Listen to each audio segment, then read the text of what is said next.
on top of the world. Bring up. Aloha, 62.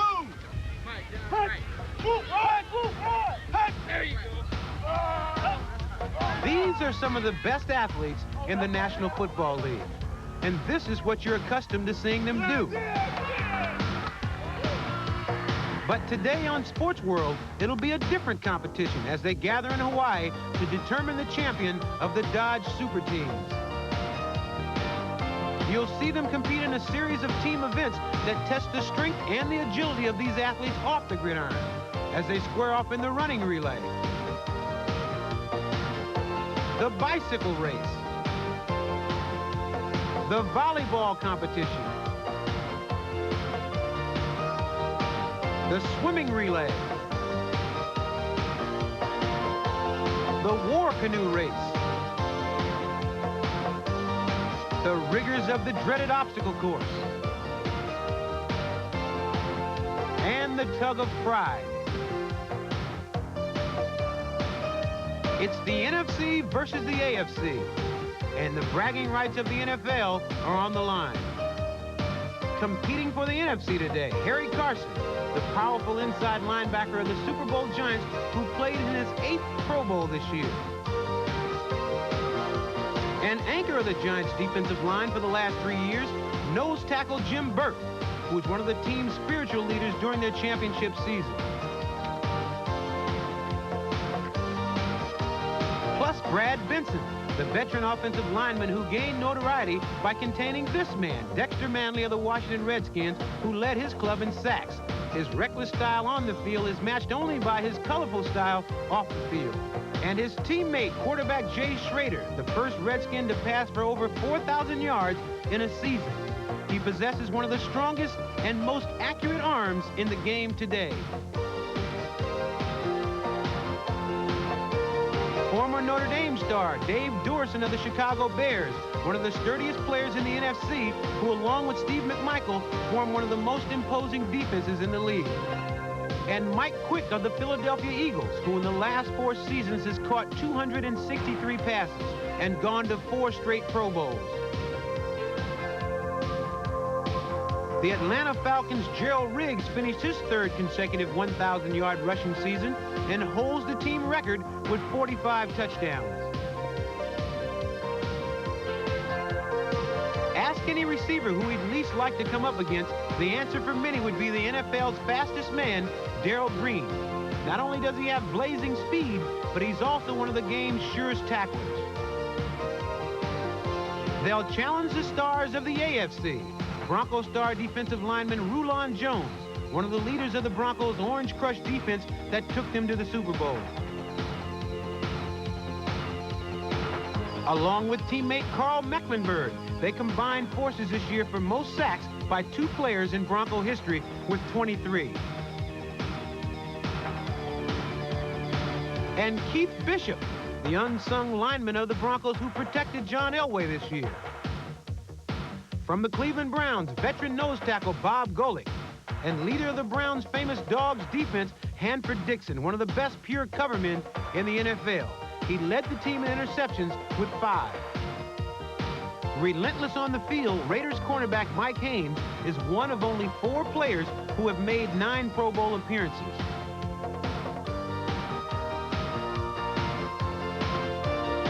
And Kansas City's Deron Chery, one of the most feared defensive backs in the league. He led the AFC this year with 9 interceptions and appeared in his 4th consecutive Pro Bowl.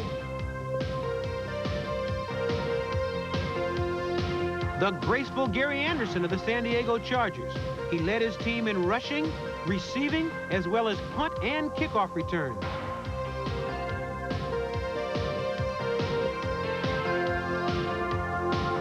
Former USC All-American Roy Foster, Iron Man of the Miami Dolphins. Completing the roster, Earnest Jackson, who came to the Steelers in the 4th week of the season and bolstered their running attack. He finished 3rd in the AFC with 910 yards rushing. They're all here today on Sports World to compete for the coveted Super Teams crown. Of Oahu, and this is the setting for our first event of the Super Teams. Hello, everybody. I'm Ahmad Rashad. Now, the way I look at it, the competition between these two conferences, the AFC and the NFC, is at a deadlock. See, the NFC won the Super Bowl, led by the New York Giants, and the AFC won the Pro Bowl. So this competition here is the final showdown. Now, we all know that these athletes can block and tackle, but do we know if they can play volleyball or if they can swim? Well, joining me is Greg Lewis, and Greg, I think that this competition will test these guys. Well, we're going to see a lot of great skills. Of course, you're going to see the speed of a Darrell Green, the strength of a Dexter Manley, the agility of a Mike Haynes, but not everybody's going to be in an event that they know and love. I mean, imagine you're a 260-pound lineman. You're half as big as the hotel pool, but you swim like a rock.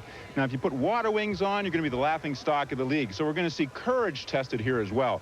But the bottom line from being around the guys, I think, is that they're here to have a good time, have some fun with it all. They're going to have fun, but once they found out about this prize money, all these guys got serious. Now, also joining us is a man who went to Penn State and reminds us every day that Penn State won the national championship in football, is that speed demon, Jimmy Cephalo. He's down at the start of the running relay. Who else would they get to start the sprint medley, Ahmad? Here at Wailuo High School, the medley will consist of 5 different legs. The first 2 are 110-yard dashes, the second 2, 220s, and the 5th and final leg, 440 yards. And representing the NFC, the defensive end for the Washington Redskins, Dexter Manley. Dexter, why in the world, I don't mean to be condescending, would they pick a big, burly defensive end to run the sprint medley? Well, I have no idea. Harry Carson is the captain, and I guess he chose me to be the lead man. Although this guy has a point spread, I'm sure he'll win. 5-2 favorite to win this race, Ernest Jackson, running back, Pittsburgh Steelers. Ernest, I don't want to put any pressure on you, but you realize if you lose this first leg to a defensive end, it's going to be tough to go back to Pittsburgh. Well, I definitely know that, but I don't think I have any problems. It just depends if I pull a muscle or whatever. That's an excuse. It's already started. Somebody get me a hot dog. We got us a race. Ahmad? Now let's meet the AFC captain, Deron Chery of the Kansas City Chiefs. I think they're a little cocky today, but, you know, we're one of those silent but deadly groups. You know, we don't talk too much or say too many things, but the job gets done. And you'll see on the track today the job will get done. Speed is so important to all football players, and this race will either show that they have some or reveal a lack of it. Now to the NFC captain, Harry Carson. Listen, the AFC does not have a chance. They're just here. They're showing up. They really don't want to go through all of this stuff. They're just showing up because, the whole match is in the bag. Because I'm the captain, I selected these guys to do what all the stuff they're going to be doing. And I'm brilliant. I'm like, I am the Bill Walsh of the Superteams, you know? I'm a genius. Well, one man we know who has tremendous speed is Darrell Green of the Washington Redskins. Here he is with his new son, Gerald, and his wife, Jewel. He won the NFL's fastest man last year. And he represents the genius of Harry Carson because Darrell is slated to run the anchor leg of the sprint medley. And he will face Gary Anderson of the San Diego Chargers in that 440 race. I like race number 2, the speed of Jay Schroeder of the Washington Redskins versus that fleet-footed Karl Mecklenburg of the Broncos. Now we're ready for our first 2 racers. In the red, it's Earnest Jackson of the AFC, Pittsburgh Steelers, and in the blue, Dexter Manley of the Redskins. And Ernest Jackson slips right out of the blocks. And it'll be a long trip back to Pittsburgh if you can't catch Dexter going around the corner. Dexter, nice, smooth, long strides. I think he's run some track somewhere. 6'3", 250. He gets ready to pass off to Jay Schroeder, and the NFC's out in front. Karl Mecklenburg has about 5 yards to catch up. And this has kind of surprised him because Mecklenburg is not losing any ground to the much smaller and supposedly quicker Jay Schroeder. Schroeder passing off to Gerald Riggs of Atlanta, and it's Hanford Dixon's job now to try to come up for the AFC. Now, this is the first of 3 220 legs, and you got to be a little bit stronger to run this distance. NFC wives cheering on their team out in the lead right now. And Dixon seems to be gaining a little bit of ground on Riggs. And for Dixon, the man who named the defense of Cleveland the Dogs, is dogging Riggs and has almost pulled even. Now it's a race between 2 of the finest safeties in the NFL. In the red, it is Deron Chery of Kansas City against Dave Duerson. He's out in front from the Bears. And the way they're running, it appears that they think they have to run a 440. Yeah, this is only a 220, guys. This is an all-out sprint, and Deron slips. Dave Duerson has lengthened the lead. This is the AFC wives cheering on Deron Chery, and he is trying to come back. Dave Duerson to Mike Quick of Philadelphia, and now it is the time for Mike Haynes of the Raiders to try to catch up. Last 220 leg. And he's got to pick up a lot of time because, remember, Darrell Green is running the anchor leg for the NFC. The fastest man in football. It's up to Mike Haynes for the AFC to try to pick up some ground. He doesn't look like he's doing it. As far back as he is, his key here should be just maintaining the form. Don't lose it. Mike Quick to Darrell Green. The NFC's got this one locked up unless something amazing happens. Gary Anderson of San Diego about 25 yards behind. And you can forget about this. Darrell Green ran a sub 45-second 400 meters in college. I don't think Gary Anderson has much of a shot. I don't think the Olympic gold medal winner Edwin Moses would have much of a shot at this lead. Darrell Green, he won the NFL's fastest man, 60 yards in 6.097. Gary Anderson, he's going to be number 2 here. But he's form running. He looks good. He got to keep that form. It's about a 30-yard lead now for the NFC. Event number 1 here at Superteams is going to go to them. And Darrell Green may as well just conserve some energy for the tandem bike race, which is coming up next. He can walk in the rest of the way and still win the race. Finish line about 25 yards away, and it is an easy lope in for Darrell Green and points for the NFC on the scoreboard. You know, there was a lot of pressure on every player on this AFC team because no one wanted to run against Darrell Green because everybody has seen him run down some of the fastest players in the entire NFL. The NFC had another man who runs down players, Dexter Manley of the Washington Redskins. Let's take a look at his first leg in the race, Ahmad. This was probably the key to the race when Ernest Jackson slipped at the start and Dexter Manley powered past him and was running like a true sprinter here. You see Dexter run, you can understand why he puts so much pressure on quarterbacks. Once he took the lead here, they never trailed. Dexter, you blew it open. First leg. Well, I tell you what, that was my job to come in here and set the tone and set the lead. I just try to do whatever I can. Yeah, but it helped that Ernest slip. Well, hey, I would have beat him anyway. I'm the underdog. I like being the underdog. All right. Good luck. Well, in his short career with the Washington Redskins, Dexter Manley has not been the underdog too many times. And right now, the NFC leads his competition 1-0. Coming up next, the tandem bikes. And AFC's Bob Golic looks ready. But Harry Carson has another view. No, we've got a secret weapon. And that secret weapon is money. We've got a secret weapon.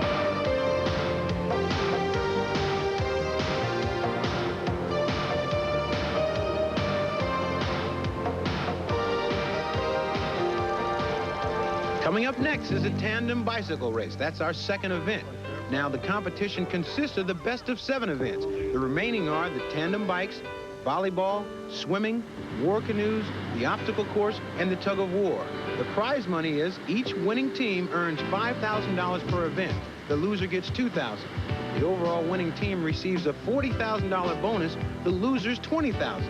In addition, each member of the winning team gets the use of a Dodge car for 1 year.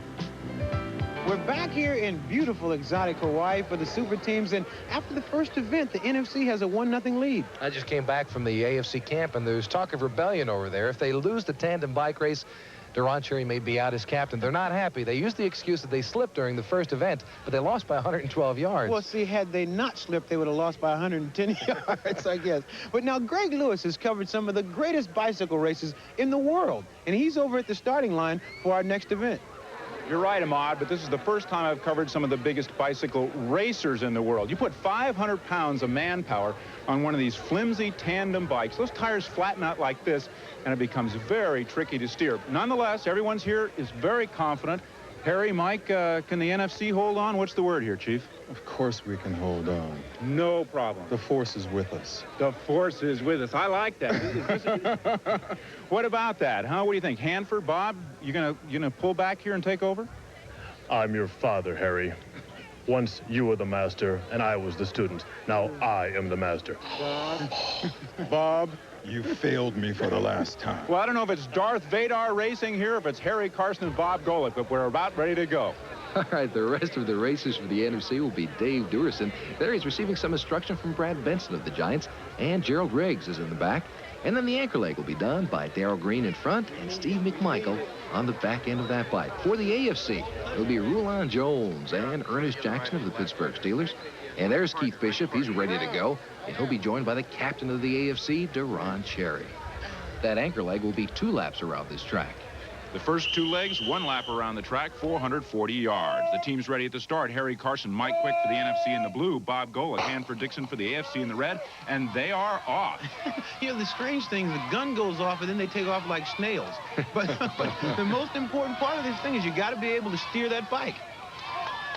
AFC on the inside on the red, trying to stay even with the NFC in the blue on the outside. We've got a good race underway here in the first leg. And the riders on the back of the bike, no way they can see where they're going now with the 2 mammoths in front of them. They're just pedaling. They can't see whatsoever. Now they're up to speed. The NFC out in front. That's Carson and Quick, followed by Golic and Dixon. I feel so sorry for this bike, especially Bob Golic's bike with all that weight on it. Somebody's got to tell Harry he can brake to the inside, but I guess it's difficult to maneuver with these racers on a dirt track. Bob Golic making his move now for the AFC, and he has pulled out in front, and the second teams are off. It's Duerson and Riggs for the NFC. Rulon, Jones, Earnest, Jackson for the AFC. The AFC out in front as they pump hard to try to build up a little speed. I mentioned earlier that steering the bike is very important, and Dave Duerson gets off to a bad start because he can't keep the bike straight. One of the things the AFC has done here is they put their big man out in front. Rulon Jones bearing down. That strategy may pay off because Rulon is taking a good lead here. Rulon Jones and Ernest Jackson. It's Dave Duerson and Gerald Riggs for the NFC trailing. This all came about at the start of this leg. It was the NFC that had trouble getting off at the beginning. You see, they still have trouble steering the bike. Rulon Jones moving toward the finish line here of his leg as if he were trying to get into the backfield of another team. And now it's the AFC out in front. Keith Bishop and Deron Chery have the lead over a feeble Steve McMichael and Darrell Green as they try to get started. I know what the problem is for the NFC. They have those helmets with the shield in front, and now you've got Darrell Green with the sunglasses on. They can't see where they're going. No wonder the AFC's in front of this thing. Keith Bishop, he is serious, rides a bike for training, and it looks like it's pulling him along here. Yeah, he goes to sleep with that game face on. I don't think I've seen a smile in the week we've been here. Keith Bishop, Deron Chery. Remember, they're going around twice, so there is a chance here for the NFC. Darrell Green could probably do better if he could jump off the bike and just run past them. Well, see, nobody's told them that there are no brakes on these bikes. These are racers. There are no brakes whatsoever. I can't wait to find out how these guys try and stop. Shouldn't be hard for the NFC team. They're not going very fast. AFC still out in front. They're about halfway through the final lap now. Keith Bishop looking so determined there out in front for the AFC. I think he sleeps with that game face on. He hasn't smiled yet. Darrell Green making a valiant effort to no avail. Well, the good news is they can't finish any worse than second place. That's right. It looks like the AFC is going to tie it up here in Super Teams. The NFC won the running relay. The AFC is going to come in first here in the bicycle race. They look good, though. Good style coming around the corner. The wives are happy about that.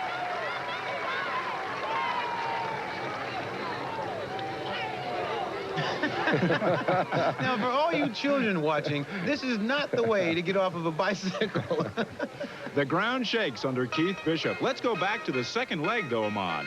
Major problem for the NFC in the blue on the right. First, Brad Benson aims the bike towards downtown Waikiki, and Dave Duerson, I have no idea where he's taking that bike. After this start, they never caught up. All right, Dave, Gerald, you guys had a little trouble at the beginning to get it started. Was it that difficult? We had a crazy start. You know, the bike went wobbly, and took us a while to get that thing under control. By then, they had a little lead on us, and we just tried to maintain the distance they had. We didn't want to let them gain any more distance. All right, now it's all tied up 1-1, Gerald. What kind of strategy do you have going into the volleyball event? Try to get some of our best players in there. You know, we have some pretty good athletes here. We're going to try to get them involved with the volleyball game and see if we can try to pull this one out. You know, we wanted to be on top, most definitely going into the volleyball game. But now, I don't want to start any nonsense, but they were laughing pretty hard over here. The AFC was when you were trying to get started, Dave. I don't want to get offended. Well, I tell you what, I'll get them back in the outrigger canoe race if nothing else. Okay, all right. All right, the winning tandem here, Keith Bishop, Deron Chery. You guys did very well on the bike. Yeah, we got that good lead on the second leg, and we just had a combination. We had some strategy on him. We put the lighter guy in the back and let the big guy up front so he could steer the bike, and all I had to do was just pump my legs as hard as they could go. Yeah, but you know what? Sometimes you weren't watching him, but he was coasting sometimes. I felt like he was pushing. I mean, I could feel his legs going. All right, one thing you got to explain to me. You guys win the race, you get ready to take a victory lap, and both of you fall off the bike down. That was my fault. I hit a board Deron was telling me to turn around. The competition is all tied up here in beautiful Hawaii. The standings after 2 events are AFC 1, NFC 1. Now we move over to the beach and volleyball. And Captain Harry Carson of the world champion New York Giants is ready. Means that we're going to take everything from now on. We're mad. We're upset. And we're not going to take it anymore. Hello, everyone. This is Ahmad Rashad along with Jimmy Cefalo and Greg Lewis. Welcome back to the North Shore of Oahu. We're now at the Turtle Bay Hilton and Country Club, and we're ready for our 3rd event, volleyball. 6 men on a side, 3 substitution, normal volleyball rules. First team to get 15 points wins. The competition is tied now, 1 apiece. I would say both teams are just about even, you know. We can only do one thing, that's play football. Volleyball's the game here, and we're underway. Brad Benson with the opening serve. You can only score points when your team is serving. The blue, the NFC. The red, the AFC. Ooh, and this man in the umpire's chair is calling this tight. Is that the refrigerator? They had to pick somebody very large because if there's any arguments, he's got to step in and make a decision. NFC scored the first point. Not a very agile Keith Bishop in the middle for the AFC. Face off at the net. The AFC will win service. Serving to the NFC at 0-1. Mike Haynes. The refrigerator's keeping this game in control here, too. They're all hitting the ball so gently they could squeeze it in their hands and pop it. I noticed when I watch volleyball played like by our Olympic team, you don't ever hear them when they hit the ball. Here it's like clang, clang. A defensive move by Karl Mecklenburg in the front. They're hitting the ball 50 feet over the top of the net. Nobody seems to really want to score a point. And the AFC hits it out.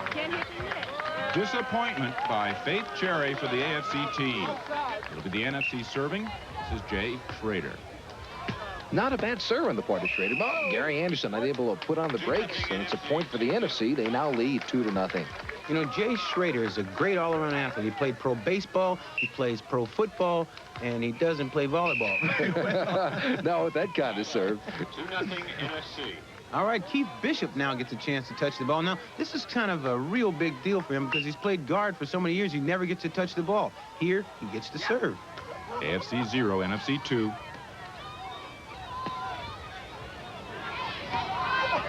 Of course, there's a lot of guys out there that never get a chance to touch the ball. Steve McMichael showing some touch.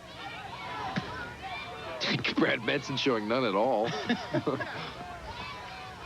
I think they're picking on McMichael. The refrigerator gives the point to the AFC. So it's going to be AFC 1 serving NFC 2. Keith Bishop's on a roll. So's Dave Duerson.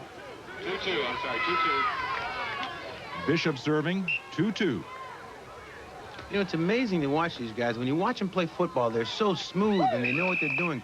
You watch them out here, they lose everything. And Rulon Jones lost sight of the ball. I think that was in. He's not used to dealing with boundary lines. Side out, Dave Duerson. It's 2-2.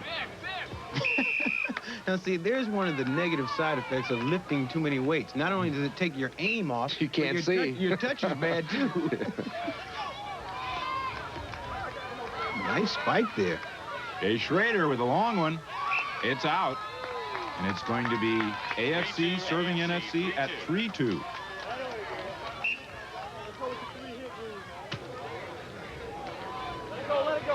Schroeder out again. I wonder if he lifts weights. I think everybody's kind of cold, you know. NFC captain Harry Carson. The king of sting. The man of the hour. Okay, guys. Harry Carson. For years, Harry Carson has been the man in the middle for the New York Giants. Now, after 11 years of perseverance, he's finally reached the top. I think I was the same way this year that maybe Walter Payton was last year. Everybody wanted Walter to win because, you know, he's such a great player. A lot of people wanted the Giants to win for my sake. I heard people talk about it on television back in New York, and it really makes me feel good. The first 10 years were very frustrating for Carson as his team continually struggled. The play that symbolized the futility of the franchise was a play forever known as the fumble. Here, Herman Edwards scoops up an errant handoff, giving the Eagles a last-second victory over the hapless Giants. The play gave new meaning to the word futility, and in New York, it led to fan rebellion. Those were some dark days, and those are just times that are, you know, back in history that I really can't do anything about now. I wish things were different. You know, there were some powerhouse teams back then, the Dallases, the Pittsburghs, the Miamis, but, you know, the Giants were just the stepping stone for other teams to get to the playoffs. You know, it's like playing, everybody wanted to play the Giants for homecoming, you know what I mean? Because it was a sure win. But I try not to look back at that too much because there's nothing I can do about it. I try to stay in focus with what's going on now. What's going on now is a total turnaround for the Giants, not only in their play on the field, but also their attitude. The Giants are winners, and winners have fun. Here Carson in what has become his trademark, the dunking of head coach Bill Parcells. A practice that, well, let me just say it's catching on. We can see on film your linebacking technique, but what's your technique on the sneak attack? Well, you know, I try to get him. How do you do it? Well, I try to get him at a moment when he's not really paying attention. I will not get him.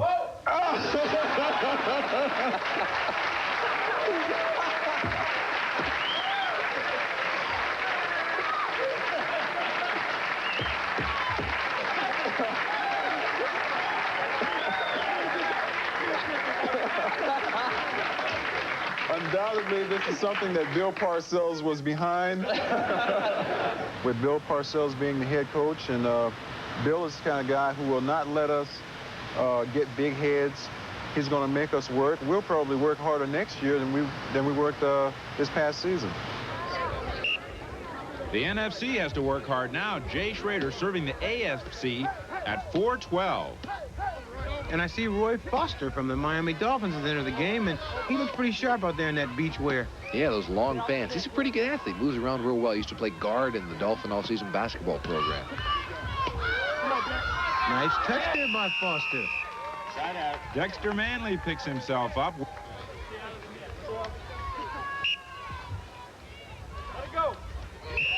Nice play by McMichael, huh? Yeah, he sort of just put his arm up at the last minute. Yeah, why don't you go out and tell him it wasn't a very good play?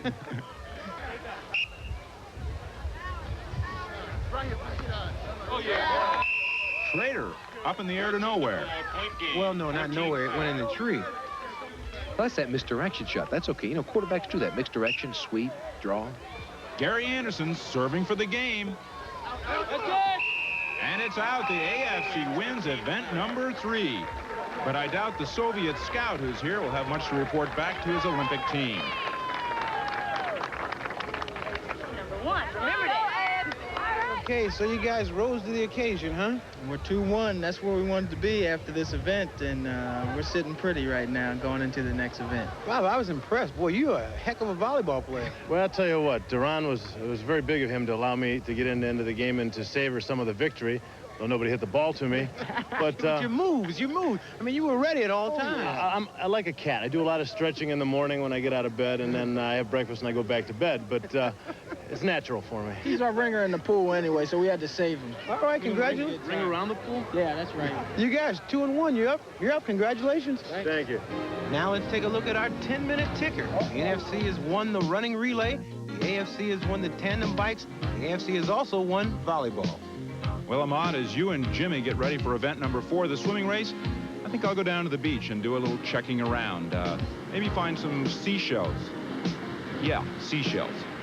Talk to you guys later.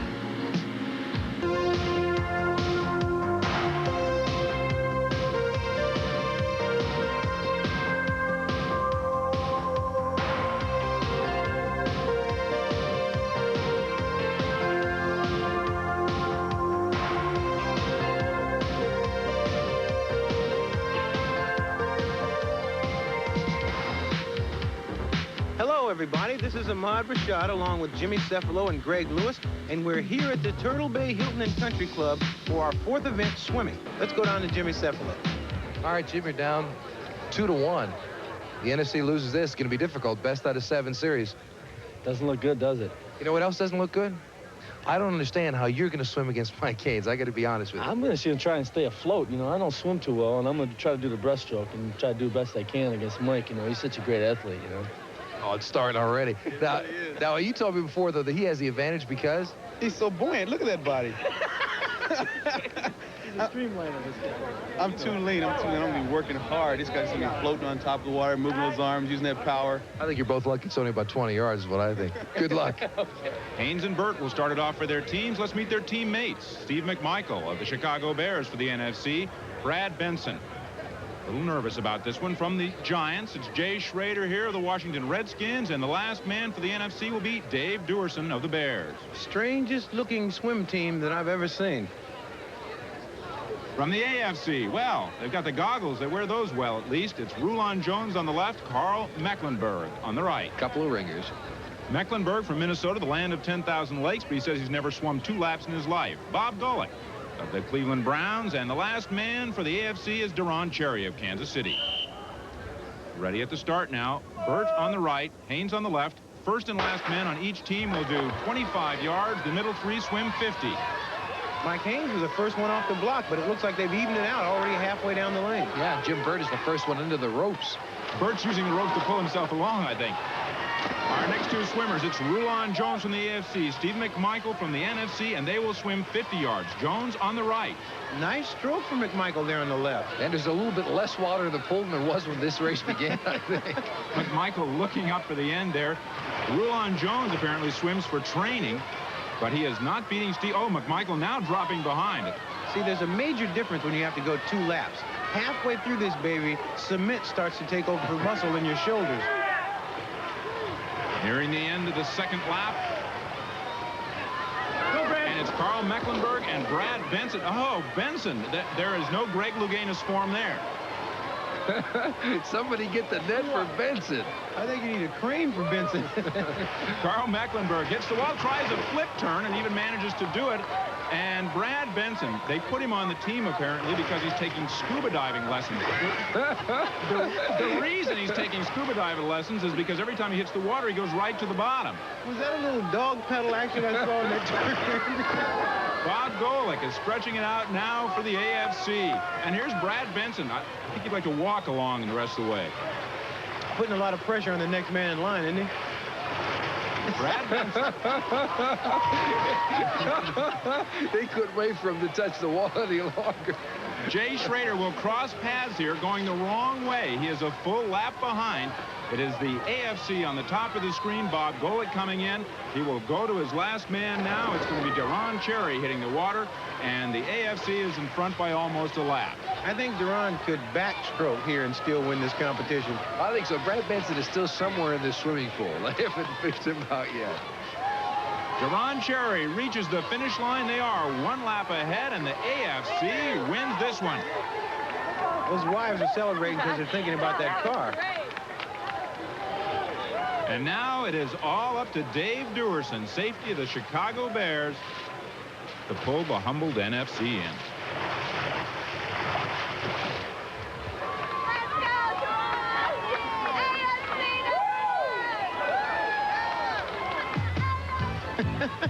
Brad Benson has been in some big battles with guys like Dexter Manley, but I think this battle today in the swimming pool surpasses any he's ever had on a football field.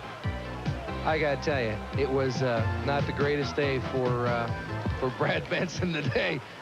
No, it wasn't. I think I was in the wrong place, wrong event at the wrong time. He had a little trouble steering away from the rope. Yeah, I seem to have trouble in my direction today, but oh, they had a good effort. You know, Brad Benson is one of the best pass blockers in the entire NFL, but when it comes to swimming, I don't think that's his thing. I don't think so either. It took a lot of guts for him to get in the pool. He knew he couldn't swim. He knows most of the country is watching this, yet he had the guts to jump in and give it a shot anyway. All right, after 4 events, the AFC leads 3-1. They need only 1 more victory to clinch this entire competition. Coming up next, the dreaded war canoes.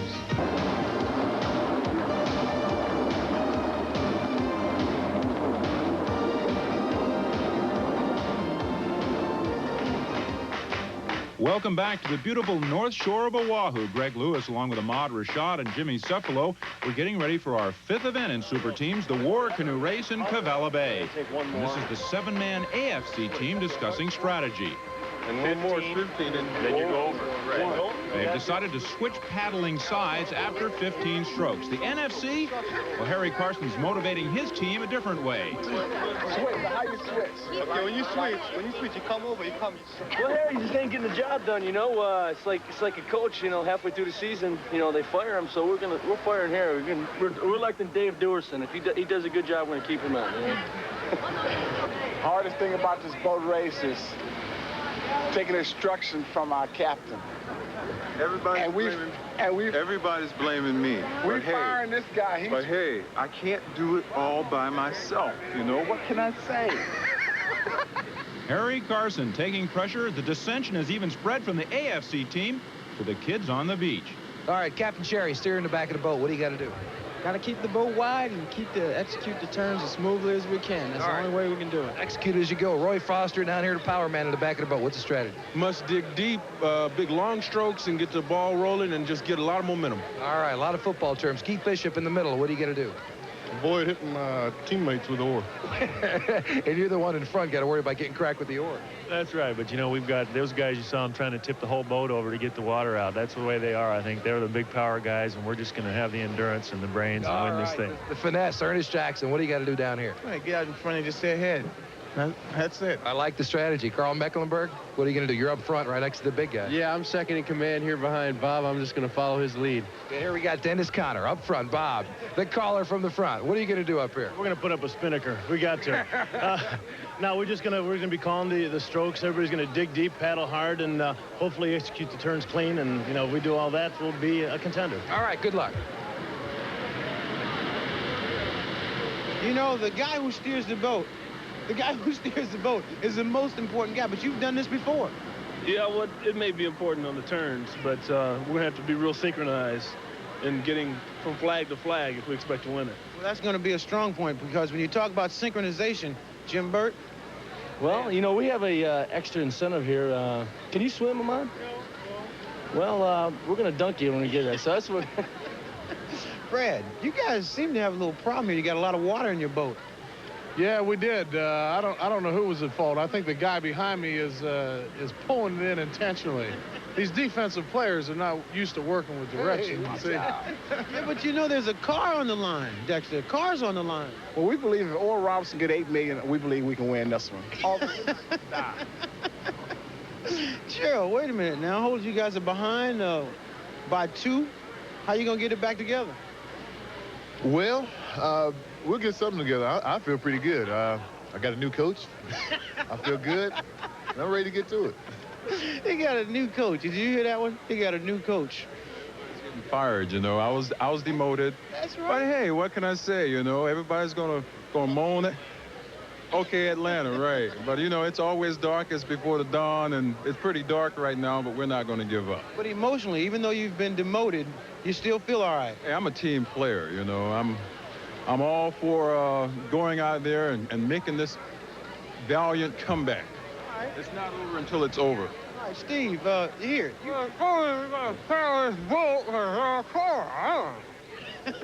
There you go, the NFC. They're ready.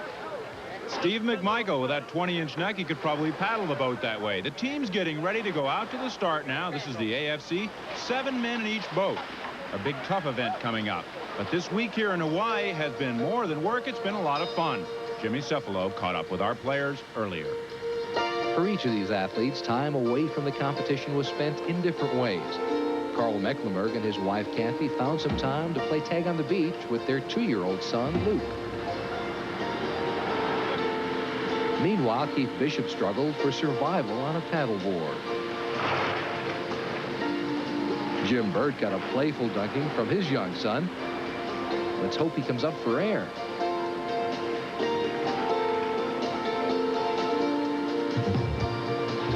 Speaking of help, Keith Bishop looks like he needs some. Deron Chery took his 16 handicap game over to the hotel golf course.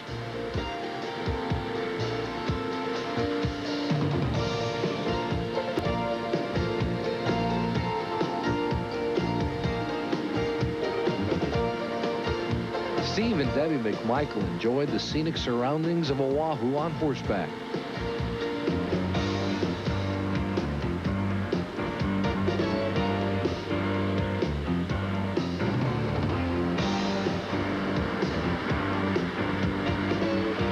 And Keith Bishop wasn't about to give up yet. On the hotel tennis complex, Dexter and Glenda Manley tried to impersonate pros. But I don't think they fooled anybody. Leave it to a quarterback to try and lead the way without very much success.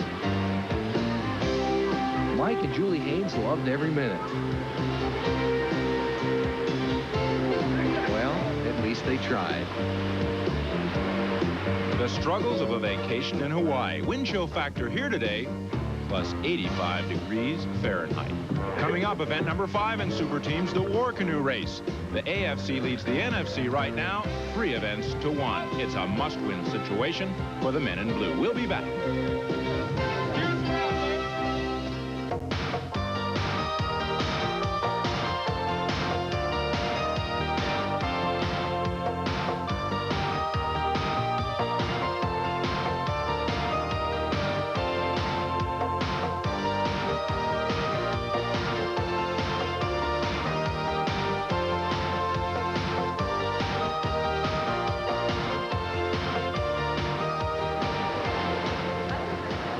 Greg Lewis along with Ahmad Rashad and Jimmy Cefalo for the start of event number 5 here in Super Teams, the War Canoe Race. We have the AFC in the red, the NFC in the blue. It will go back and forth across the bay 4 times. Each leg of the race is 120 yards, and they're underway. Well, at least the red team, the AFC, learned how to count real well. Bob Golic out in front, setting the pace. This is the NFC team now. And you are looking at a new NBC innovation. This is our high-tech, super-duper War Canoe Cam. We'll be using it from time to time to give you a closer look. We're back to the high-tech War Canoe Cam now. The AFC seems to have a small advantage because they're on the inside. The outside, they have to go. There it comes. A big wave for the AFC. Look out, guys. The AFC almost being toppled over there, now in the wash of the wave. And the NFC with Dave Duerson as the steersman seems to be out in front. Yeah, but they've got to deal with the wave as well. Nearing the end of this first leg, and the critical part coming up right now, Jimmy, is the turn. Well, Deron Chery said that was his most important job, to try to get out of the turn very tight, as tightly as possible. It seems like he's doing a pretty good job. The AFC boat is out of sync. The NFC in blue here making a better turn. But it's close. The AFC is pulled back into first place, getting a little help from the wave. Not the kind of wave you see in a football stadium, though. And the AFC is out in front at the end of the first leg. For another perspective on this race, let's go to Ahmad Rashad with Mike Haynes and Jay Schroeder on the beat. Mike, I told you it was 2 sides to that turn. You're right. We went through the turn really good. Coming out of the turn was a little bit tough. They're having some problems now with the waves there. I thought these waves would give them some problems. Sort of like the America's Cup. Well, we got a tugboat out there just in case. This is like America's Cup. 2 boats, these boats don't like each other.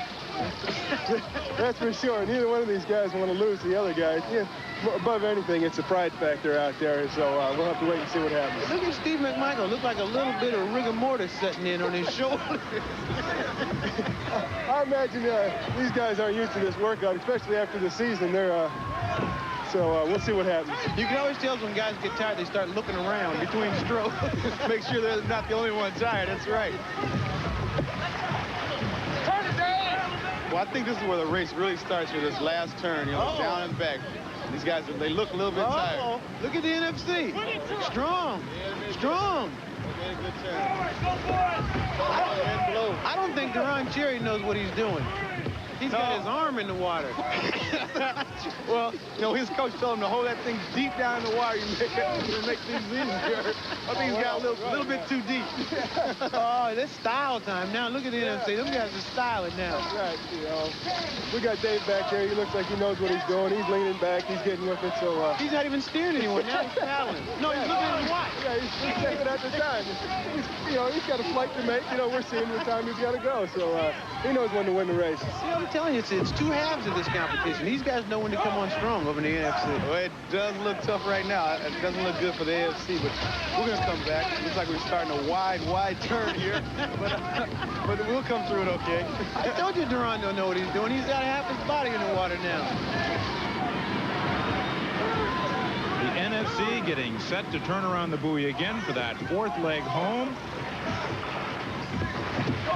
And the arms have got to be burning now, Jimmy. Well, there's a lot of pressure on Harry Carson. Remember, they said before, he's gone as their captain if they don't win this event. And so I think, you know, everybody wanted Harry Carson to win the Super Bowl. It's the same type of thing. Everybody's out here cheering for Harry because they want him to stay as captain. They want the NFC to win this canoeing race. The AFC in red, the NFC in blue, 120 yards to go, one last leg, and it's home and a victory for the NFC. And look how smooth they work together compared with the AFC in red. Their paddle changes are very awkward. That may have made the difference. Well, they see that money down at the end of the starting line now. They see the finish coming up. They know if they win, they've got it all. They're trying to give it their all, but they are losing because their synchronization, as you mentioned, Greg, is just not intact. The NFC very confident at this point. Oh, Dexter Manley of the Washington Redskins thinks they've already got it won for sure. And the AFC is struggling along. You know, the NFC has players from cities, 5 cities on water, lakes or oceans. Now, how can the AFC compete with that when they've got 4 players from Kansas City and Denver? Of course, the NFC has spent all their time out on the war canoes in the offseason working for this very event. I hope Dexter Manley doesn't decide to spike that oar because I'd hate to be sitting right behind him. Dexter Manley up and over the side of the boat. And the NFC wins and is back in this competition. Jim Burt over the side. There he goes. Nice dive. We'll give him a 4 on that dive. Somebody better go help Dexter out. Dexter's going down for the count. And the AFC has now slowed the pace and is coming in at a crawl. Let's take another look at Dexter and his dive into the water. You know, all of his life he's wanted to go ahead and spike a football. He didn't have one to spike, so he's going to do the oar, and whoops, over the side he goes. Dexter Manley, congratulations here from Dave Duerson, the steersman on the boat, who played one of the most critical roles in the NFC victory. Yeah, a year ago in the NFC win in this very event, Dave Duerson was the anchor, and look at the style he's got. He's got the right form, leaning back with the paddle in the water. I think he was much better at it than Deron Chery, and for that very reason, the NFC is back in the competition. And they get the bounty of first place without any mutiny. Harry Carson safe as captain for the NFC. What, I got to ask you. A little bit of rigor mortis set in these babies halfway through, didn't it? No. Harry, you guys pulled it off. Fourth quartered them. Well, you know, there's no doubt in my mind, you know, we're the superior team. We've blown some things on our own, but the truth will come to light now. We won. It was no contest. All right, when the going gets tough, the tough get going, huh, Gerald? Yeah, I have a pretty good record of that. I have no choice. All right, Brad, did you get tired? No, it was great. I'll tell you, the turning point was up here. Dave got us around the turn. They didn't get around it. There's a hero. Dave, I knew you could do it, man. You pulled them on strong. Nice, tight turns. But, you know, it's easier steering this boat than trying to paddle this baby. Well, I tell you what, it's not easy when you got those power guys up front. They make it tough. Because then you really gotta kind of dig in deep. But I blew the first turn. I felt I went too wide, so I had to make sure I made the others real tight. But you guys are back in contention now. I tell you what, one more race, baby, and we're in this thing. All right, congratulations. The NFC wins the war canoe race, but the AFC still leads in super teams, 3 events to 2. For them, the critical factor in this event may have been the wave. Now, most of these players in the AFC have played in Seattle, and they have a thing up there that the fans do called the wave. But this is real water, and they weren't able to adjust to this. Actually, they could have used like another guy in the boat with a little bucket. They could have thrown the water out. It would have helped them quite a bit. So what happened? You know, we had a good stroke going, and we had a nice tight turn on the first one. We took a shot from a big wave out there and just threw our timing off, gave us some water, and we just never really recovered from that. You lost that all. Deron, come here a second. You're back there staring. Oh, man. You had a tough time. Oh, it was rough. We had that wave crashing us. It was hard to steer. We got off our rhythm and timing, and you know, it's hard to steer when everybody's tired. All right, who do we blame out of this whole group? We got to blame somebody. No, Monday morning, somebody gets blamed all the time. We blame we're in that outside lane when the waves crashed us and they had to smooth waters. With that win in the war canoes, the NFC brings the competition a little bit closer. The standings now are AFC 3, NFC 2. So we move from the beach to the grueling obstacle course. And Harry Carson is sounding more and more like a real coach. It's the super team, so when you win as a team. When you lose as a team, and there's but so much you can do as a captain or a coach. You know, it's up to the individuals to go out and do their part. So we've got a couple of more events to go, and we'll see how we do. We'll be back right after this.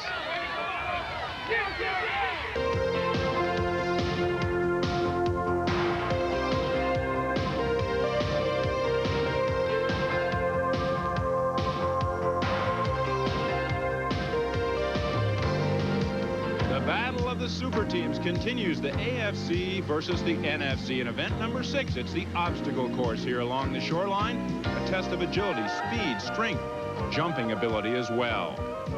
The team that can win 4 of the 7 events wins the overall championship, a big chunk of prize money, and the use of a Dodge Daytona for 1 year. Ahmad Rashad is with our team captains. Let's go down to Ahmad. Score is the AFC 3, the NFC 2, but you guys came back strong the last event. Well, you know, our backs are against the wall, and we got up this morning, we said a couple of prayers, you know, and we know that we have to take everything from here on out, and we can't afford to blow anything. We got these beautiful cars back over here with these beautiful models, you know. He's talking about his back's against the wall. Your back's against the wall, too, that wall down there. That's right, that big, huge 12-foot, I guess it is, wall, and we have to get over it and execute. We got a good bunch of guys that are going to run in this race, and hopefully we'll come out the winners, and it'll be 4-2, and we'll take the cars. Yeah, but when the going gets tough, these guys really get going. Yeah, but they haven't seen what we got yet. All right, for a course description, let's go to Greg Lewis at the starting line. Event number 6 is the obstacle course, and it starts right here. There's a quick dash to this 12-foot wall. Now, the athletes have to go over the wall. There is a rope to assist them, but let's face it, these wing-footed wide receivers are just going to leap to the top and flutter down the other side. Then they duck through the tubes and push the blocking sled. Next, to tiptoe through the tires, soar over the long jump filled with water, and next bound over the 4-foot, 6-inch high jump. Finally, 2 low hurdles and a sprint to the finish. Greg, those hurdles may appear low to you, but after negotiating these other obstacles, those hurdles become extremely high, and that's exactly what Earnest Jackson is thinking. Recently, Dexter Manley appeared in his first Pro Bowl. The Redskin defensive end makes life miserable for NFL quarterbacks, but for Dexter, he keeps the game in perspective. This is only a game, and they can take this game away at any given day, or anything can happen to you. So I think the most important thing is realize what you have to offer to the game and use it to the best of your ability.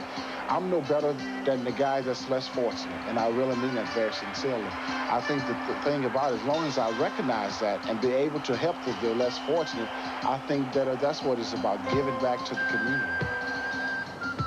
Dexter Manley is obviously a good family man. The tranquility of his Washington home life can nevertheless be broken when Dexter occasionally opens his mouth. Dexter! Don't you fall out there. Wrong or right, everyone expects Dexter to voice his opinion about any subject. And most of the time, he's taken out of context. When we played the Bears in 1985, well, some similar to, well, we had to get Walter Payton out of the game. The people, some press, some reporter said I want to knock Walter Payton out.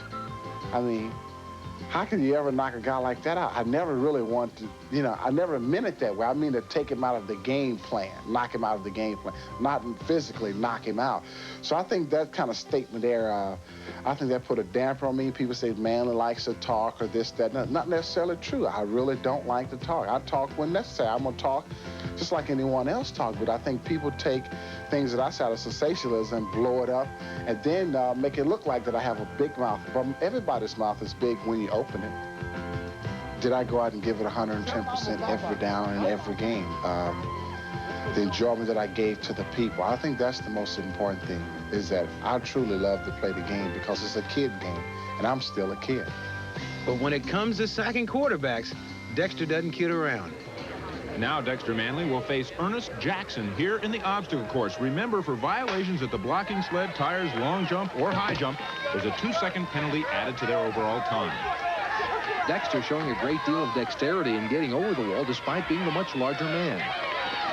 Into the blocking sleds, Dexter Manley pulls even and through the tires.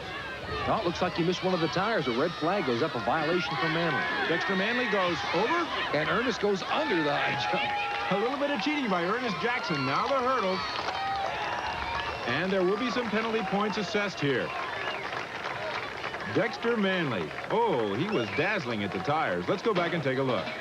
Now, this is a drill that running backs do just about every day of their lives, but defensive ends, well, they don't do it that often. And Dexter has some trouble. He misses a couple of tires, will be assessed a penalty for it. And then he thinks that the high jump bar is a quarterback, and he knocks that over as well. Another 2-second penalty added on to his time. Dexter, quite a showing. You didn't have any problem. You were worried about the wall. You came right over the top of that baby. And he's tired now, but you can't get it out. Yeah. What about the hurdles? What about the water? What about the water for Dexter, please? Can we get him some help?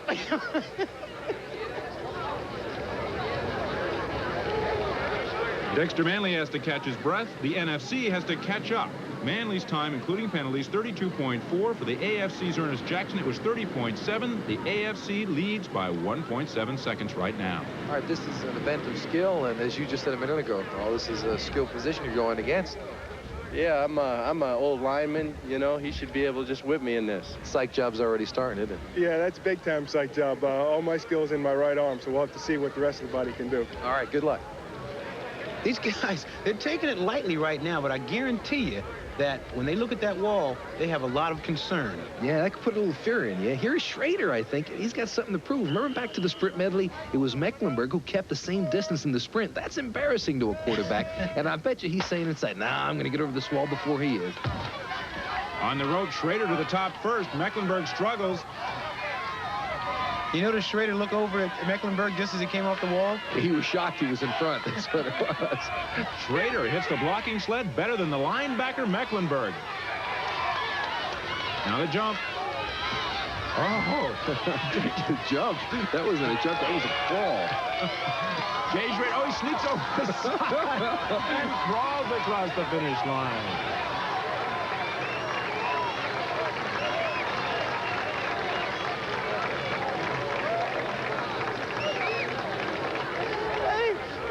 Cooking, man. You were cooking till this thing moved up. I went jump.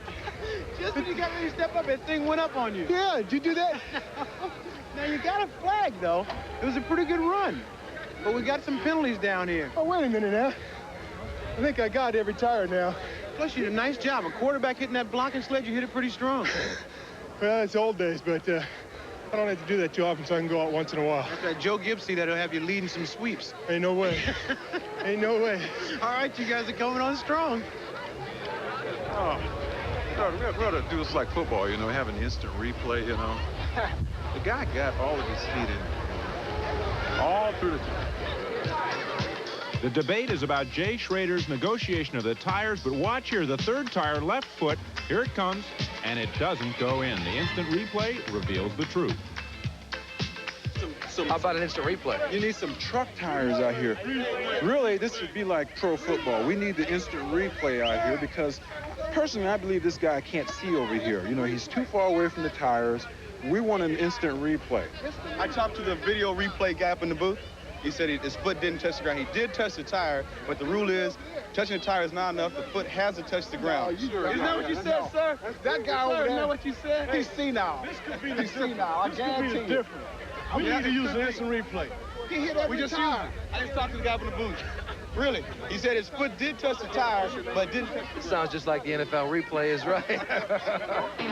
The debate goes on, but the truth is in the numbers. Schroeder's time with penalties, 32.2. For Mecklenburg, 31.6. The AFC ahead, 2.3. There's a conspiracy against us.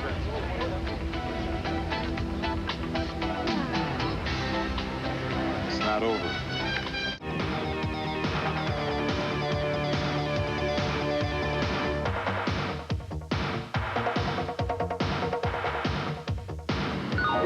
Back at the Turtle Bay Hilton and Country Club on the North Shore of Oahu, we're here for the obstacle course. I'm Ahmad Rashad along with Greg Lewis and Jimmy Cefalos at the starting line. All right, Gerald, the AFC has a lead of 2.3 seconds. That puts a lot of pressure on you. Yeah, it does, but I'm just going to give it the best shot I can give it. And hopefully I can keep close enough to where our little featherweight guys can kill it at wall. All right, we got a little difference in style here. Are you using the gloves? And I just noticed, Deron, you went to something. Well, we went to the Stickum. Illegal substance, Stickum. They banned it from the NFL, but I'm using it anyway. All right, good luck. Gerald Riggs, Atlanta Falcons running back, coming off of 1,000-yard seasons back-to-back. Now he only has a 100-yard race ahead of him. He goes against Deron Chery, Kansas City, all-pro safety, led the AFC with 9 interceptions. And there's a little competition here because there's always that battle between offensive and defensive players. Who's more agile, the running back, the wide receiver, or is it a defensive back? Deron Chery's trying to prove his side of the ball. You ever notice the wall doesn't care what your stats are? That's unforgiving. It's unrelenting. Deron Chery to the blocking sleds first. He's in the red. Gerald Riggs in the blue. Now the terrible tires. Now, here's another difficult part of the event. After the long jump, it's just a short little run before the high jump comes up, and both of them get over it very well. Deron Chery doing his Willie Banks imitation there. He comes in across the finish line first. Another point for the AFC, who seems unbeatable here. Very good in the tires. He gets through them very easily. He must have been a running back sometime in his career. He had no trouble at all. Now, here's the difficult part of the race I spoke about before. After he gets through the long jump, he goes to the Fosbury flop, up and over the bar. Oh, wait a minute, Jimmy. The Fosbury flop's backwards. Well, I mean, like Frank Fosbury, somebody. Don't give him a bad time now. All right, Deron, you were really very strong on that course. Well, I had the advantage of being here last year and got a little bit embarrassed at that high jump pit. This year I worked on it, and it came through. So this competition is getting serious, isn't it? Very serious. The fun part's over. Fun part is over. Competition is here. Deron Chery's 27.7 with no penalties, beating Gerald Riggs' 28.6. So the AFC out in front now by 3.2 seconds. Last year was a bittersweet year for Hanford Dixon. His team, the Cleveland Browns, made it to the AFC Championship game, but they did it without a teammate who was an inspirational leader. We didn't want people to like certain people that didn't know Don Rogers or didn't know of anything about him. When they see, for instance, number 20 or something on the jersey or the face mask, they would say, well, why is that there? And then we didn't want people to have to bring up every time that he died of cocaine, because I loved him, and I'm sure our whole team loved him, and we wanted him to be remembered for the good things that he did and not the bad. So, but we did some good things. We remember, and we dedicated the season to him, and in our hearts, he was with us. Dave Duerson on the right in the blue, Hanford Dixon in the red on the left. AFC has won 3 races in a row, and they're at the wall.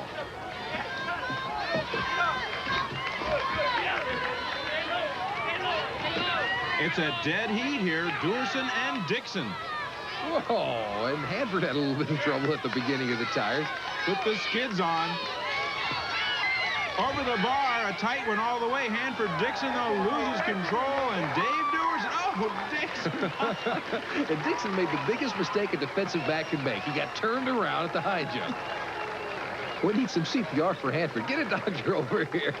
He also had some trouble with the hurdles. Now, the first one he runs into, he gets his right foot caught on the top. He had no choice but to run the second one over. I think we'll have to charge him for running over that second hurdle. But he gets across the finish line, crawling over it just as good as running over it. You came through strong in the rowing. Now you come through strong here. Pressure's on. The wife told me we got to bring this car home, so I'm working on it. Dave Duerson, the fastest run so far at 25.1. Dixon's 4 penalty points dropped the AFC behind by 2 seconds. Well, Ahmad and Jimmy, as I reported to you from the volleyball area, I am continuing my search to try to find some attractive women here in the Hawaiian Islands. But once again, unfortunately, I have come up short. I have been looking everywhere around here, and I can't find anyone anywhere that I would call attractive. However, I absolutely promise you that as soon as I do find someone, I'll contact you guys tomorrow.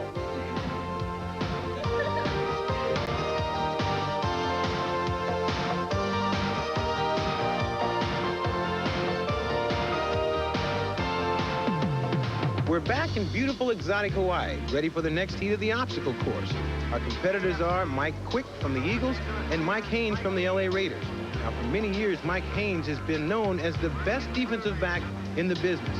In 11 seasons, he's gone to 9 Pro Bowls. The mark of greatness is consistency. I never relax. Every year, I'm always thinking, well, geez, I am a little bit older. I better start working out right away. You know, I'm always weighing myself, make sure I don't gain too much weight. And see a nutritionist, I see a dietitian. You know, I'm always doing the little things that I think may be necessary for me to play a long time. Mike Haynes, a future Pro Football Hall of Famer. His opponent here in the blue, Mike Quick, Philadelphia Eagles wide receiver. They're ready. Ooh, tiptoe to the wall. I think they're a little timid about that wall. Over the other side, it's Mike Quick well out in front, but he's the bigger man. It's harder to duck down through the tunnel. Mike Haynes has a new style on that blocking sled. He was down near the grass with it. Mike Quick out in front. Soars over the long jump. Oh, an easy step over the high jump. And now the hurdle. And the last one claims him. But the NFC is on a roll. 2 straight victories. They're pulling away from the AFC here in the obstacle course. 2 great athletes with tremendous ability. Now watch this obstacle course. The way it's run is truly amazing. You have Quick on the left, Haynes down the bottom. They get through the water jump easily. Now watch Quick up on top. This is the high jump, 4.5 feet tall, and he hurdles in 1 step. Haynes does the same thing on the bottom. All right, Mike. No penalties at all. You guys are getting stronger. It wasn't pretty, but it was effective. It worked, Ahmad. You came over that wall pretty strong, and all of a sudden you fell at the bottom of it. Yeah, I got caught in all of that sand down there, man. It's pretty deep once you come right off the wall. Well, you know, wide receivers, you can't let a defensive back beat us doing anything, can Well, I we? didn't want to let him do that. No. All right, man. See, Mike Quick, he's quick. The guy is quick. Not only is Mike quick, but he also possesses a pair of the best hands in the National Football League. He reflects back on the Eagles' season under Buddy Ryan.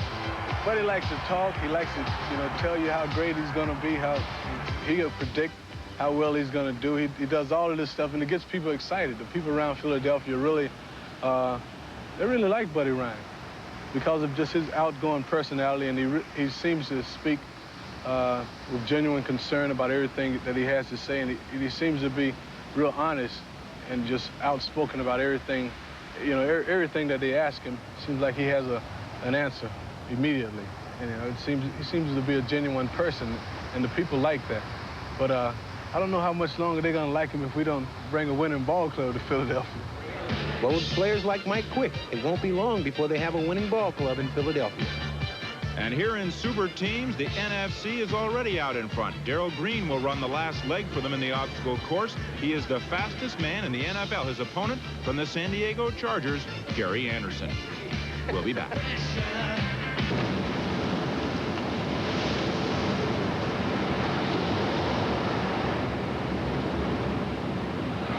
Back at the Dodge Super Teams, where we're ready for our final heat in the obstacle course.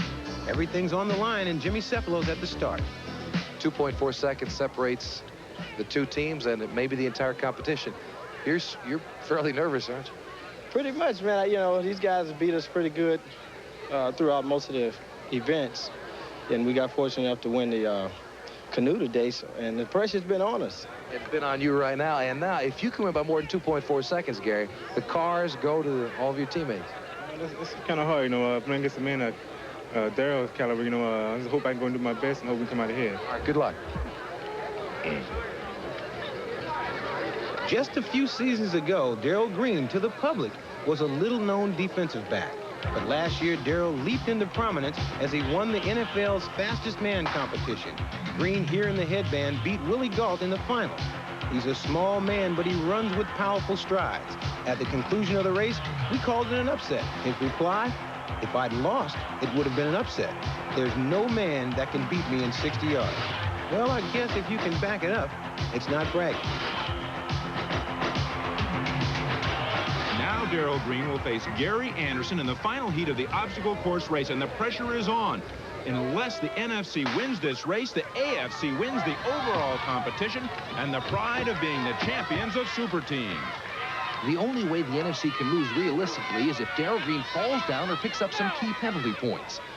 Gerald Green's teammates have already given him a 2.4-second lead in this race. Gary Anderson way out in front. A good jump. And Gerald Green knocks down the high bar. That'll be a 4-second penalty. He won this sprint, but I think, Jimmy, that 4 seconds is going to give the lead to the AFC. You're right. That penalty is going to cost the NFC dearly. It'll cost them the entire competition. Now, we said it earlier, the only way they could lose is if he made a penalty. And here he knocks over the high jump bar, trying to get over it. Looks like he stumbled just before he got to the bar. Jubilation for the AFC. Bob Golic, a kiss from wife Jackie.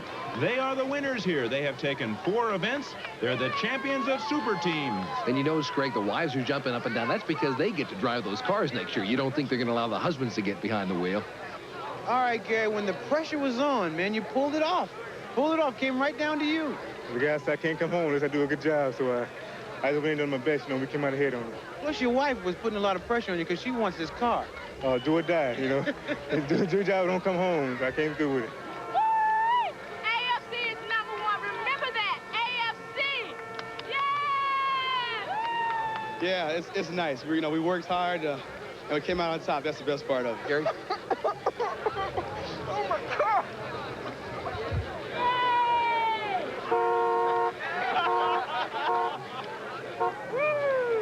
The AFC may have won the overall competition, but the NFC has a chance to salvage some pride.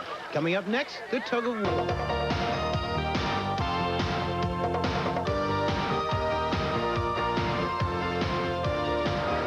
Back in Hawaii for the final event of super teams. It's trench warfare in the tug of war. And this is the NFC captain, Harry Carson, being weighed in, tipping the scales at 259 pounds. The teams are only allowed to weigh 1,500 pounds each. And here's Roy Foster, the dainty man from the AFC side, at 302, making sure his gloves won't slip on the rope. And another heavyweight for the AFC, it's Keith Bishop at 269 pounds. The NFC totaling in at 1,494 pounds. The AFC, believe it or not, exactly the same weight. The lightest man in the competition, Gerald Green, at 171. Steve, what are you doing here? My impression of a snake. I'm digging a hole. That way, if we can lose, I can just crawl down in it. Wait a minute, this seems to be catchy because Captain Carson's doing the same thing. Yeah, well, I just want to have to move back to the next hole. Well, I tell you what. You know, if you're going to lose, we've already lost the competition, so now we're going to be a little dirty, you know. We might have to cheat a little bit. There's still some bucks involved in this competition, so we're trying to go for the bucks. All right, Dexter, you know, this is for the pride here. I mean, you guys have lost the competition, but this is for the pride. Well, I think the bottom line is that NFC won the Super Bowl, although we haven't done so well out here. It's just for the pride factor right now. All right. Although I'm still trying to cover up this. Stop it, man. Stop it. Who's over here? Who's in this spot? Why are you over here and all the big guys over there on this side? This man here is the fastest man in the NFL, but nowhere near the strongest. Why are you in this event here? Well, we measured our arms. Somehow my arms came up in the top 6. Too much sun. Too much sun, bro. You got to move out of this. All right, Jim, you got the little man here in front of you. Were you backing him up? Yeah, no, he's one of our strong guys, you know, so we're in trouble. This whole team has had too much sun, ladies and gentlemen. Now, way here in the back. Brad, do you expect to use this trench hole you got here? I hope I'm not in that one a lot. I hope I'm in that one some of the time, and I hope I'm back here real fast. Well, the good thing, though, is if you guys do lose, you get no water on you. Well, that's right. No Gatorade, you mean. But if we do win, you're going to get some, I think. Let me get out of here.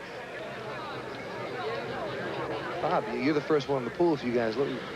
Yeah, but you notice the distance between here and there is too far for me to get wet. And plus, there's no sense in me even worrying about it.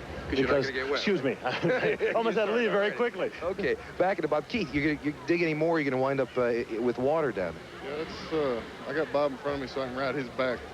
into the water. Right into the pool. Okay, backside. You're pretty safe back here, Karl. No chance of going in the water. No, I'm going to stay out of the water at all costs. I think we're going to try and drag all 6 of them guys right through the water. That's it. Give up the ship if you have to at the end. And how'd you get involved in this, Deron? You're one of the small guys back. Yeah, that's true, but I weighed in at 199 pounds, so that's how I got on this rope. Yes, coaches are listening to this, too.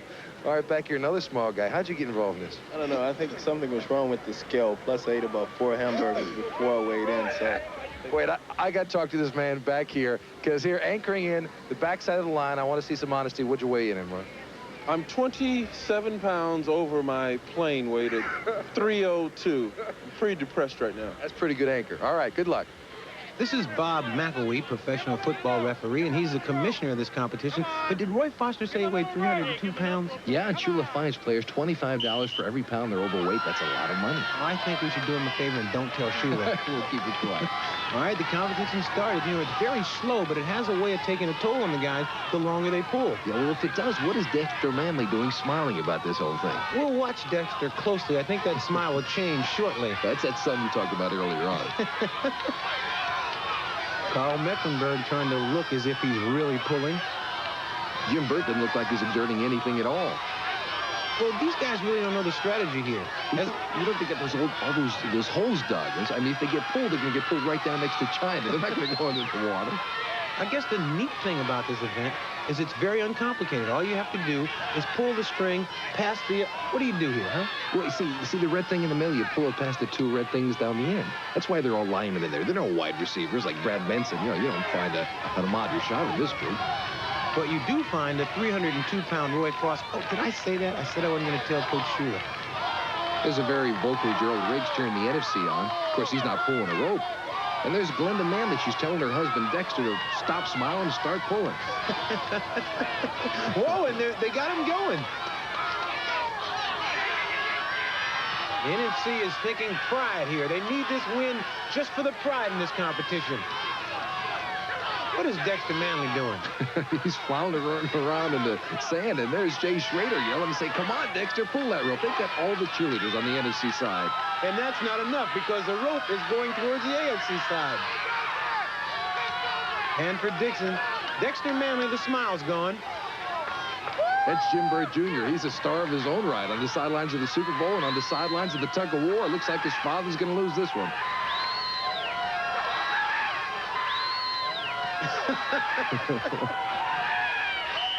And the AFC once again victorious.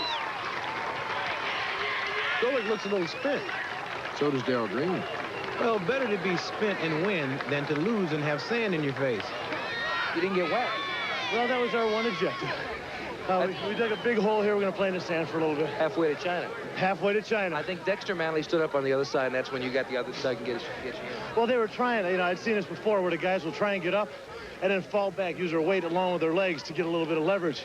And when they did that, the first time they got a good pull. The second time, I think they were off a little bit, and we were able to take advantage of that little lapse in strategy. All right, congratulations. You guys lost this competition, but, you know, you won the Super Bowl, and that's what it's all about. Well, you know, these guys, the AFC guys, you know, they get to drive a car for a year. We get to carry Super Bowl rings to our grave, so I think that's... It's always neat to hear that when you lose. It's always neat to hear the excuses. You have one for me? They cheated. They had to cheat. You know, the AFC, they're not supposed to beat the NFC. They cheated. See, the thing is, I told Harry they were going to weigh us, and Harry wouldn't believe me that he had me down at 260 and Jim down at about 240. So at the last minute, we had to make a switch. So I had a really big meal last night, you know, and... More importantly, will this loss in this competition have any effect on you guys next year? Surely. Well, that's a good excuse if it does, right, Ahmad? That's right. That's right. Hey, congratulations on a great year, you guys. Right. As we look at the final standings, we see that the AFC wins it 5-2. We'll be back with more Dodge Super Teams in a minute.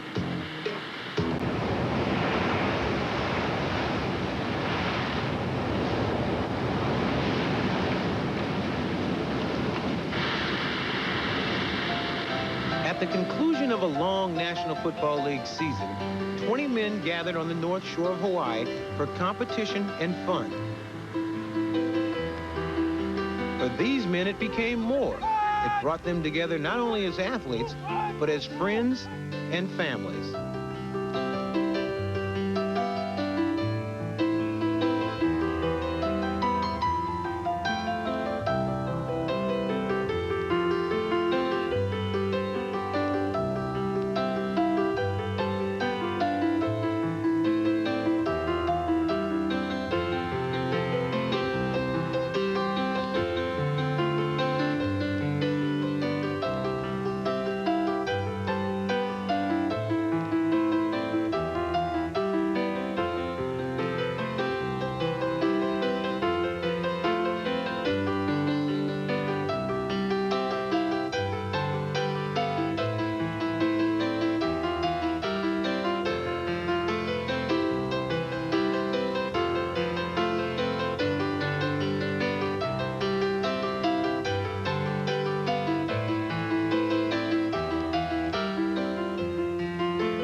Competition went just about the way we planned it. They started off having a lot of fun, then they got real serious. Yeah, it changed very quickly in the last heat of the obstacle course when everything was on the line and they all put their game faces back on. Greg, your biggest moment here. Well, I think what I remember most is Brad Benson. As a lineman, he's all pro. As a swimmer, he's all lead. He got in the pool. He could barely go, but he finished up that race. That's a lot of courage, I think. All right, so from Hawaii, for Jimmy Cephalo and Greg Lewis, I'm Ahmad Rashad saying, aloha. Aloha. Harry. Woo! Do it again. Take two. No, we never.